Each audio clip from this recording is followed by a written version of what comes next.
you feel fine. That's the first thing that makes this dangerous. Most people don't recognize a survival situation until they're already inside one. The gap between "this is fine" and "I'm in trouble" is smaller than you think. And in that gap, a few pieces of knowledge, learned in minutes, can change what happens next. Not theory, not gear, not years of wilderness training, just the right information understood at the right moment. The first skill has nothing to do with wilderness. It starts the moment someone near you collapses and stops breathing normally. Most cardiac arrests happen within reach of someone who could help, but most bystanders freeze, not from cruelty, but from not knowing what their hands can actually do. Here's what the body is doing in those first minutes. The heart has stopped pushing oxygenated blood to the brain. Within 4 to 6 minutes, brain cells begin to die. The window is real, narrow, and counting down before the ambulance is even dispatched. Hands-only chest compressions, no rescue breaths required, can double survival odds. You push down on the center of the chest, hard and fast, about 2 inches deep, around 100 times per minute. That rhythm matches the beat of staying alive, not a coincidence, and genuinely useful to remember. You are not fixing the heart. You are keeping blood moving until help arrives. The common mistake is pushing too gently, afraid of causing injury. The uncommon reality is that rib discomfort matters far less than brain oxygen deprivation. Compressions that are too shallow are compressions that don't work. The second skill is easier to understand and harder to believe you'll ever need it. You're eating. Something goes down wrong. The airway closes. Not partially, fully. And the body's response is immediate and terrifying. The throat seals around the obstruction. Coughing becomes impossible. The person goes quiet. That silence in a choking situation is a signal that things are serious. If someone can cough forcefully, let them. The airway isn't fully blocked. If they can't make a sound or coughing produces nothing, the situation has changed. The abdominal thrust, a firm upward push below the rib cage, uses the air already in the lungs. It converts that trapped air into a pressure wave aimed at dislodging the blockage. The positioning matters. The angle matters. The intent of the force matters. This is something worth practicing with a trained instructor before you need it. But understanding the mechanism, using internal air pressure, not brute force, is itself useful. The third skill involves bleeding. Specifically, serious bleeding that won't slow down on its own. The body holds roughly 5 liters of blood. Significant blood loss happens faster than most people expect. Direct pressure is the first and most important tool available. Not a quick press, sustained, firm pressure, held without lifting to check underneath. Lifting the compress to see whether bleeding has slowed is one of the most common mistakes made. It disturbs the clotting process just as it begins. The hands stay down, the pressure holds, the seconds pass. If the bleeding site is on a limb and direct pressure isn't controlling it, a tourniquet becomes relevant.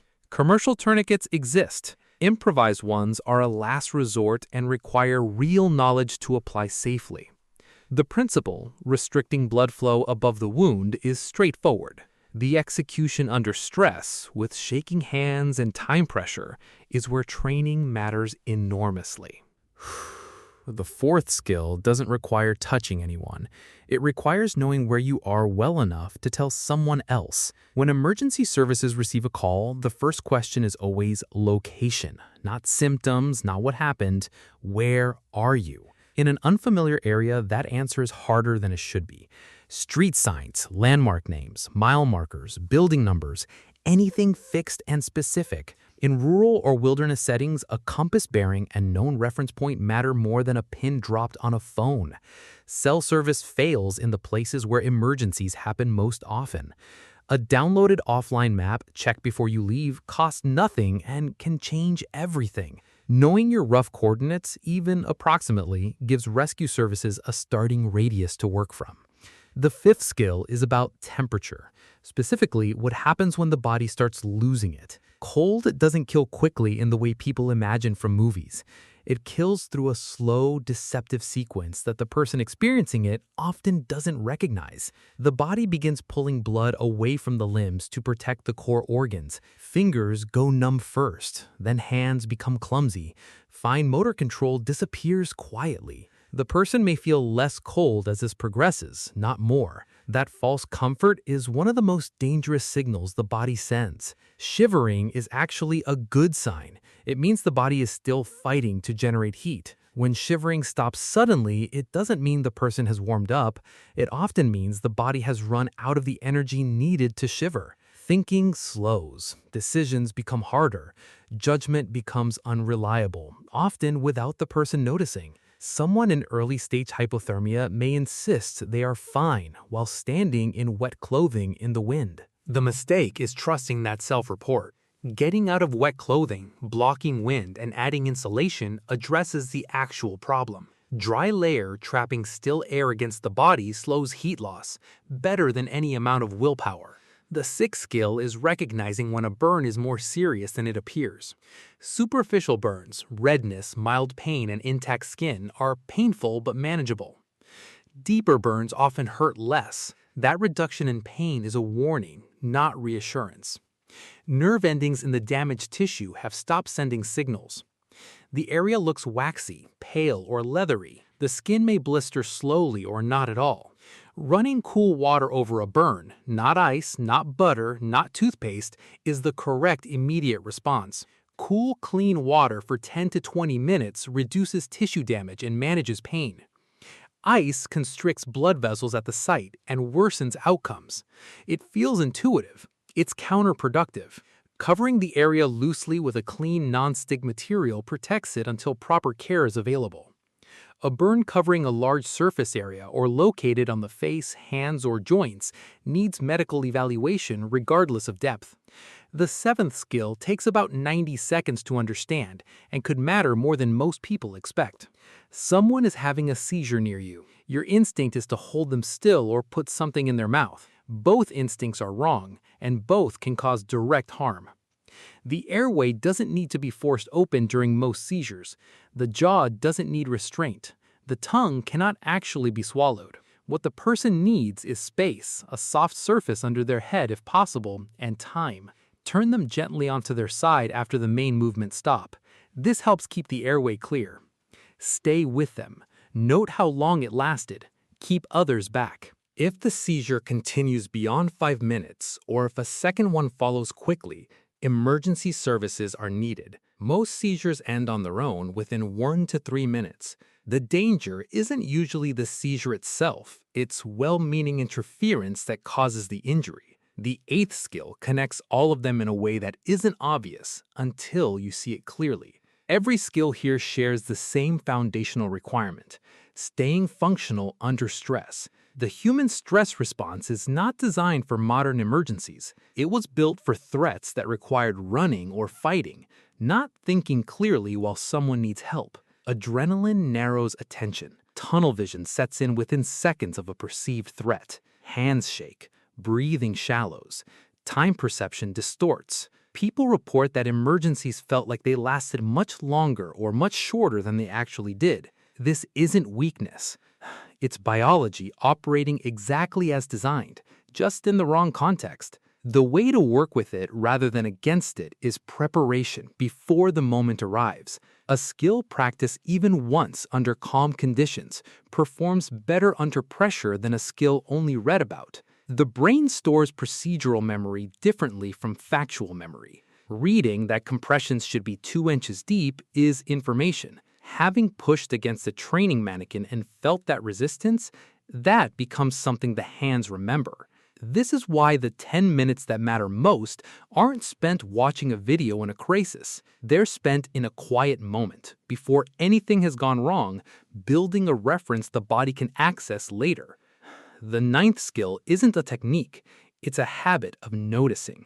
Most survival situations develop gradually, not as sudden catastrophic events. A person's color changes before they collapse.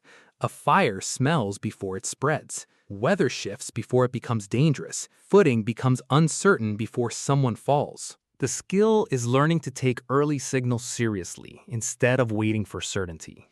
Normalcy bias, the tendency to assume things will stay as they are, delays action consistently. It's not a character flaw. It's a default setting in human cognition. Recognizing it exists is already a partial defense against it. The 10 skill is the simplest to state and the most consistently underestimated.